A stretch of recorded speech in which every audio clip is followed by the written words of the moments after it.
মহাপুৰুষ শ্ৰীমন্ত শংকৰদেৱৰ বিষয়ে। শ্ৰীমন্ত শংকৰদেৱ ১৪৪৯ চনত তেখেতৰ জন্ম হয়। ১৫৬৮ চনত তেখেতৰ মৃত্যু হয়। নৱবৈষ্ণৱ ধৰ্মৰ প্ৰৱৰ্তক, সমাজ সংস্কাৰক আৰু এজন মহান সাহিত্যিক। তেওঁৰ জন্ম হয় অসমৰ নগাঁও জিলাৰ বৰদোৱাৰ আলিপুখুৰী নামে ঠাইত। তেওঁৰ পিতৃৰ নাম কুশম্বৰ শিৰোমণি ভূঞা আৰু মাকৰ নাম আছিল সত্যসন্ধ্যা।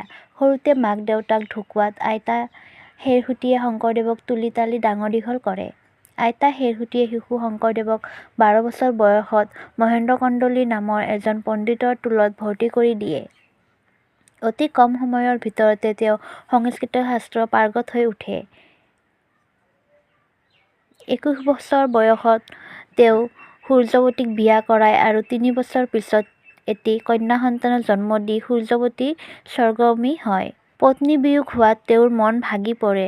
সংসাৰ বিৰাগী হৈ ১৪৮১ চনত ১৭ জন সঙ্গীৰ সৈতে তীৰ্থভ্ৰমণ কৰিবলৈ ওলায়। এই ভ্ৰমণ কালত তেওঁ উত্তৰ ভাৰতৰ প্ৰায়বোৰ তীৰ্থস্থান পৰিদৰ্শন কৰে আৰু সেই সময়ৰ হিন্দু ধৰ্ম বহুতো ধৰ্মগুৰুৰ সৈতে মত বিনিময় কৰি আধ্যাত্মিক জ্ঞানত পুষ্ট হৈ ১২ বছৰ পিছত অসমলৈ উভতি আহে।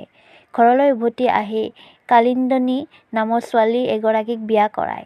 সেই সময়ত অসমত সামাজিক আৰু ধৰ্মীয় জীৱনত নানান খেলিমেলি দেখি হিন্দু ধৰ্ম সংস্কাৰ কৰাৰ মানসেৰে শ্ৰীমদ্ভাগৱত গীতাৰ ভিত্তিত এক নতুন ধৰ্মমতৰ পাতনি মেলে। এই ধৰ্মক নৱবৈষ্ণৱ ধৰ্ম বুলি কোৱা হয়।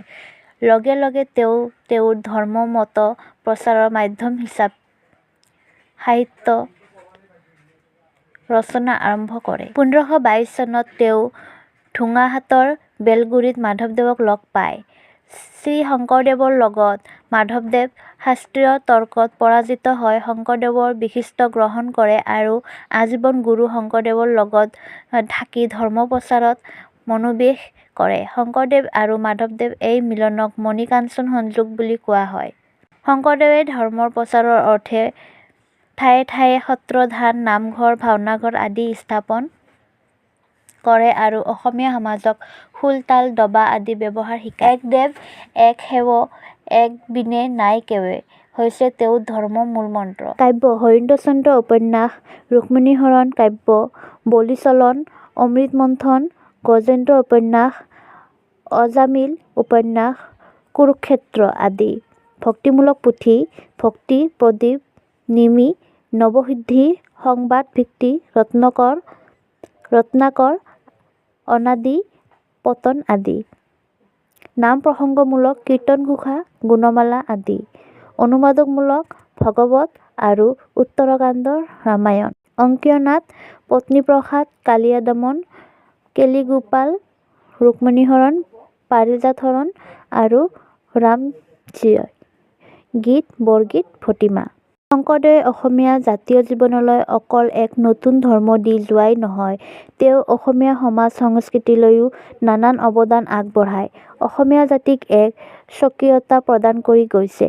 এইজন মহাপুৰুষে ১৫৬৮ চনত ১৯ বছৰ বয়সত কোচবিহাৰৰ ভেলা মধুপুৰ সত্ৰত ইহলীলা সম্বৰণ কৰে।